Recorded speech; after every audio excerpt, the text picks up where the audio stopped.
بسم الله الرحمن الرحيم. الحمد لله الذي أنزل على عبده الكتاب ولم يجعل له عوجا قيما لينذر بأسا شديدا من لدنه ويبشر المؤمنين الذين يعملون الصالحات أن لهم أجرا حسنا ماكثين فيه أبدا وينذر الذين قالوا اتخذ الله ولدا ما لهم به من علم ولا لآبائهم كبرت كلمة تخرج من أفواههم إن يقولون إلا كذبا فلعلك باقع نفسك على آثارهم إن لم يؤمنوا بهذا الحديث أسفا إنا جعلنا ما على الأرض زينة لها لنبلوهم أيهم أحسن عملا وإنا لجاعلون ما عليها صعيدا جرزا أم حسبت أن أصحاب الكهف والرقيم كانوا من آياتنا عجبا إذ أوى الفتية إلى الكهف فقالوا ربنا آتنا من لدنك رحمة وهيئ لنا من أمرنا رشدا فضربنا على آذانهم في الكهف سنين عددا ثم بعثناهم لنعلم أي الحزبين يحصى لما لبثوا أمدا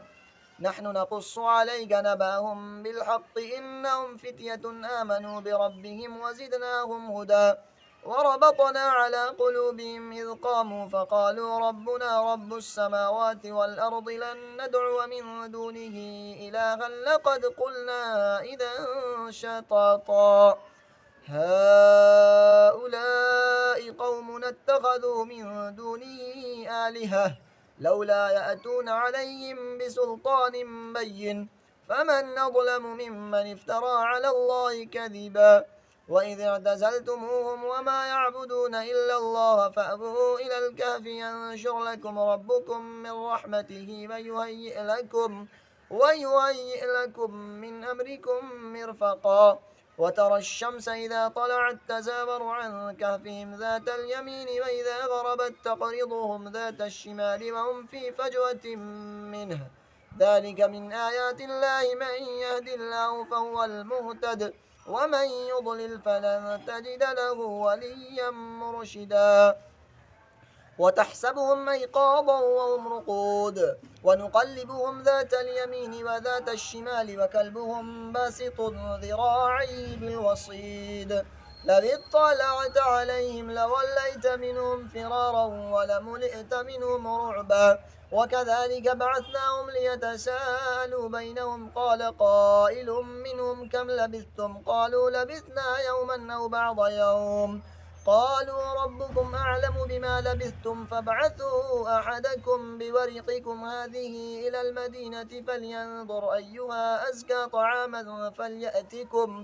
أزكى طعاما فليأتكم برزق منه وليتلطف ولا يشعرن بكم أحدا إنهم إن يظهروا عليكم يرجموكم أو يعيدوكم في ملتهم ولن تفلحوا إذا أبدا وكذلك أعثرنا عليهم ليعلموا أن وعد الله حق وأن الساعة لا ريب فيها إذ يتنازعون بينهم أمرهم فقالوا ابنوا عليهم بنيانا ربهم أعلم بهم قال الذين غلبوا على أمرهم لنتخذن عليهم مسجدا سيقولون ثلاثة رابعهم كلبهم ويقولون خمسة سادسهم كلبهم رجما بالغيب ويقولون سبعة وثامنهم كلبهم قل ربي أعلم بعدتهم ما يعلمهم إلا قليل فلا تمار فيهم إلا مراء ظاهرا ولا تستفت فيهم منهم أحدا ولا تقولن لشيء إني فاعل ذلك غدا إلا أن يشاء الله واذكر ربك إذا نسيت وقل عسى أن يهديني ربي ليقرب من هذا رشدا ولبثوا في كهفهم 300 سنين وازدادوا 9 قل الله أعلم بما لبثوا له غيب السماوات والأرض يبصر به وأسمع ما لهم من دونه من ولي ولا يشرك في حكمه أحدا واتل ما أوحي إليك من كتاب ربك لا مبدل لكلماته ولن تجد من دونه ملتحدا واصبر نفسك مع الذين يدعون ربهم بالغداة والعشي يريدون وجهه ولا تعد عيناك عنهم تريد زينة الحياة الدنيا ولا تطع من غفلنا قلبه عن ذكرنا واتبع هواه وكان أمره فرطا وقل الحق من ربكم فمن شاء فليؤمن ومن شاء فليكفر إنا أعتدنا للظالمين نارا أحاط بهم سرادقها وإن يستغيثوا يغاثوا بماء كالمهل يشفي الوجوه بئس الشراب وساءت مرتفقا إن الذين آمنوا وعملوا الصالحات إنا لا نضيع أجر من أحسن عملا أولئك لهم جنات عدن تجري من تحتهم الأنهار يحلون فيها من أساور من ذهب ويلبسون ثيابا خضرا من سندس واستبرق متكئين فيها على الأرائك نعم الثواب وحسنت مرتفقا واضرب لهم مثل الرجلين جعلنا لأحدهما جنتين من أعناب وحففناهما بنخل وجعلنا بينهما زرعا كلتا الجنتين آتت أكلها ولم تظلم منه شيئا وفجرنا خلالهما نهرا وكان له ثمر فقال لصاحبه وهو يحاوره أنا أكثر منك مالا وأعز نفارا ودخل جنته وهو ظالم لنفسه قال ما أظن أن تبيد هذه أبدا وما أظن الساعة قائمة ولئن رددت إلى ربي لأجدن خيرا منها منقلبا قال له صاحبه وهو يحاوره وكفرت بالذي خلقك من تراب ثم من نطفة ثم سواك رجلا لكن هو الله ربي ولا أشرك بربي أحدا ولولا إذ دخلت جنتك قلت ما شاء الله لا قوة إلا بالله إن ترني أنا أقل منك مالا وولدا فعسى ربي أن يؤتيني خيرا من جنتك فيرسل عليها حسبانا من السماء فتصبح صعيدا زلقا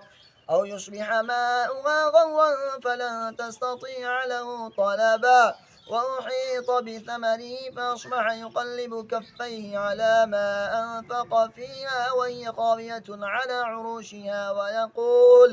ويقول يا ليتني لم أشرك بربي أحدا ولم تكن له فئة ينصرونه من دون الله وما كان منتصرا هنالك الولاية لله الحق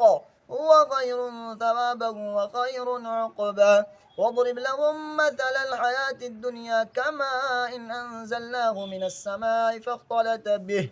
فاختلط به نبات الأرض فأصبح هشيما تذروه الرياح وكان الله على كل شيء مقتدرا المال والبنون زينة الحياة الدنيا والباقيات الصالحات خير عند ربك ثوابا وخير أملا ويوم نسير الجبال وترى الأرض بارزة وحشرناهم فلم نغادر منهم أحدا وعرضوا على ربك صفا لقد جئتمونا كما خلقناكم أول مرة بل زعمتم أن لن نجعل لكم موعدا ووضع الكتاب فترى المجرمين مشفقين مما فيه ويقولون يا ويلتنا ما لهذا الكتاب لا يغادر صغيرة ولا كبيرة إلا أحصاها ووجدوا ما عملوا حاضرا ولا يظلم ربك أحدا وإذ قلنا للملائكة اسجدوا لآدم فسجدوا إلا إبليس كان من الجن ففسق عن أمر ربه أفتتخذونه وذريته أولياء من دوني وهم لكم عدو بئس للظالمين بدلا ما أشهدتم خلق السماوات والأرض ولا خلق أنفسهم وما كنت متخذ المضلين عضدا ويوم يقول نادوا شركائي الذين زعمتم فدعوهم فلم يستجيبوا لهم وجعلنا بينهم موبقا ورأى المجرمون النار فظنوا أنهم مواقعها ولم يجدوا عنها مصرفا ولقد صرفنا في هذا القرآن للناس من كل مثل وكان الإنسان أكثر شيء جدلا وما منع الناس أن يؤمنوا إذ جاءهم الهدى ويستغفروا ربهم إلا أن تأتيهم سنة الأولين أو يأتيهم العذاب قبلا وما نرسل المرسلين إلا مبشرين ومنذرين ويجادل الذين كفروا بالباطل ليدحضوا به الحق واتخذوا آياتي وما أنذروا هزوا ومن أظلم ممن ذكر بآيات ربه فأعرض عنها ونسي ما قدمت يداه إنا جعلنا على قلوبهم أكنة أن يفقهوه وفي آذانهم وقرا وإن تدعوهم إلى الهدى فلن يهتدوا إذا أبدا وربك الغفور ذو الرحمة لو يؤاخذهم بما كسبوا لعجل لهم العذاب بل لهم موعد لن يجدوا من دونه موئلا وتلك القرى أهلكناهم لما ظلموا وجعلنا لمهلكهم موعدا وإذ قال موسى لفتاه لا أبرح حتى أبلغ مجمع البحرين أو أمضي حقبا فلما بلغا مجمع بينهما نسيا حوتهما فاتخذ سبيله في البحر سربا فلما جاوزا قال لفتاه آتنا غداءنا لقد لقينا من سفرنا هذا نصبا قال أرأيت إذ أوينا إلى الصخرة فإني نسيت الحوت وما أنسانيه إلا الشيطان أن أذكره واتخذ سبيله في البحر عجبا قال ذلك ما كنا نبغي فارتدا على آثارهما قصصا فوجدا عبدا من عبادنا آتيناه رحمة من عندنا وعلمناه من لدنا علما قال له موسى هل أتبعك على أن تعلمني مما علمت رشدا قال إنك لن تستطيع معي صبرا وكيف تصبر على ما لم تحط به خبرا قال ستجدني إن شاء الله صابرا ولا أعصي لك أمرا قال فإن اتبعتني فلا تسألني عن شيء حتى أحدث لك منه ذكرا فانطلقا حتى إذا ركبا في السفينة خرقها قال خرقتها لتغرق أهلها لقد جئت شيئا إمرا قال ألم أقل إنك لن تستطيع معي صبرا قال لا تؤاخذني بما نسيت ولا ترهقني من أمري عسرا فانطلقا حتى إذا لقيا غلاما فقتله قال أقتلت نفسا زكية بغير نفس لقد جئت شيئا نكرا قال ألم أقل لك إنك لن تستطيع معي صبرا قال إن سألتك عن شيء بعدها فلا تصاحبني قد بلغت من لدني عذرا فانطلقا حتى إذا أتيا أهل قرية استطعما أهلها فأبوا أن يضيفوهما فوجدا فيها جدارا يريد أن ينقض فأقامه قال لو شئت لاتخذت عليه أجرا قال هذا فراق بيني وبينك سأنبئك بتأويل ما لم تستطع عليه صبرا أما السفينة فكانت لمساكين يعملون في البحر فأردت أن أعيبها وكان وراءهم ملك يأخذ كل سفينة غصبا وأما الغلام فكان أبواه مؤمنين فخشينا أن يرهقهما طغيانا وكفرا فأردنا أن يبدلهما ربهما خيرا منه زكاة وأقرب رحما وأما الجدار فكان لغلامين يتيمين في المدينة وكان تحته كنز لهما وكان أبوهما صالحا فأراد ربك أن يبلغا أشدهما ويستخرجا كنزهما رحمة من ربك وما فعلته عن أمري ذلك تأويل ما لم تسطع عليه صبرا ويسألونك عن ذي القرنين قل سأتلو عليكم منه ذكرا إنا مكنا له في الأرض وآتيناه من كل شيء سببا فأتبع سببا حتى إذا بلغ مغرب الشمس وجدها تغرب في عين حمئة ووجد عندها قوما قلنا يا ذا القرنين إما أن تعذب وإما أن تتخذ فيهم حسنا قال أما من ظلم فسوف نعذبه ثم يرد إلى ربه فيعذبه عذابا نكرا وأما من آمن وعمل صالحا فله جزاء الحسنى وسنقول له من أمرنا يسرا ثم أتبع سببا حتى إذا بلغ مطلع الشمس وجدها تطلع على قوم لم نجعل لهم من دونها سترا كذلك وقد أحطنا بما لديه خبرا ثم أتبع سببا حتى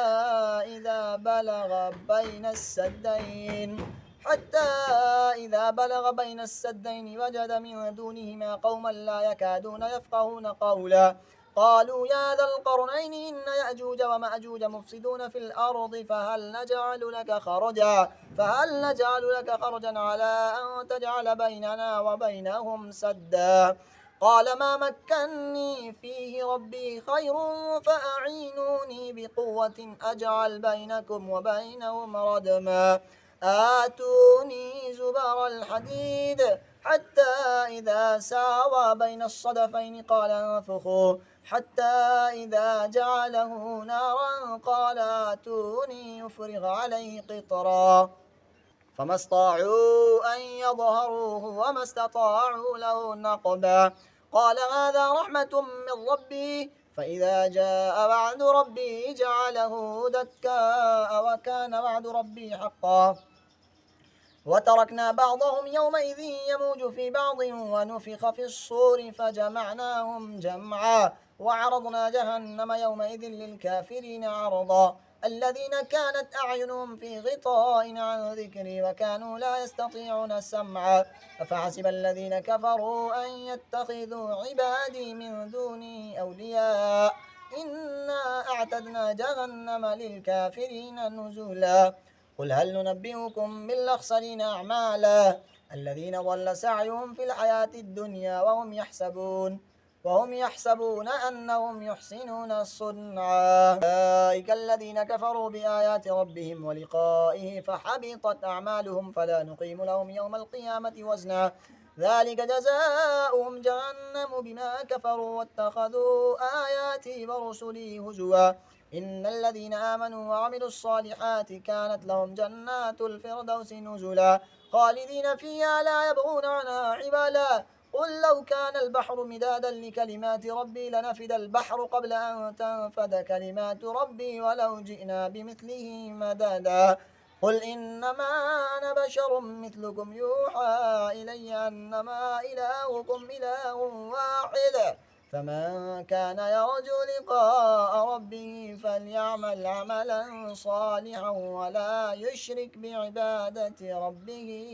أحدا.